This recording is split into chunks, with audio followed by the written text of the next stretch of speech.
extraterrestrial. Close encounters of the third kind.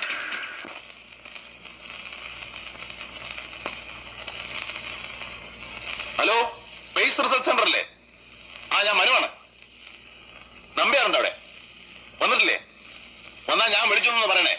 ഒരു surprise news ഉണ്ട്. അതൊക്കെ ഞാൻ പിന്നെ പറയാം. ഇന്ത്യയിലെ ഒരു ശാസ്ത്രജ്ഞനും ഇതുവരെ കണ്ടുപിടിച്ചില്ലാത്തതാ. We are in danger. എന്താ? ഹലോ, മനുങ്ങൾ എന്തിനാ ഇവിടെ കിടന്ന് കൂവിയത്? കൂവിയതല്ലടാ, ഒരു ശാസ്ത്രജ്ഞന്റെ ആഹ്ലാദം. എന്തോന്ന്? അതൊന്നും പറഞ്ഞാൽ നിനക്ക് മനസ്സിലാവത്തില്ല. ഓ പിന്നെ എടാ, നമ്മുടെ ഭൂമിയുടെ നില അപകടത്തിലാകാൻ പോകുന്നു. അന്യ ഏതോ ഗ്രഹത്തിൽ നിന്ന് ചില ഭീകര ജീവികൾ ഭൂമിയെ ലക്ഷ്യമാക്കി കുറിച്ചുകൊണ്ടിരിക്കുകയാണ്. ഞാൻ കണ്ടടാ, ഞാൻ കണ്ടു. ആഹാ, കുഴയുമല്ലോ. കുഴയും. പക്ഷെ കുഴയുന്നതിന് മുമ്പ് ഞാനൊരു നോബൽ സമ്മാനം അടിച്ചെടുക്കും. മനുവങ്കിളേ.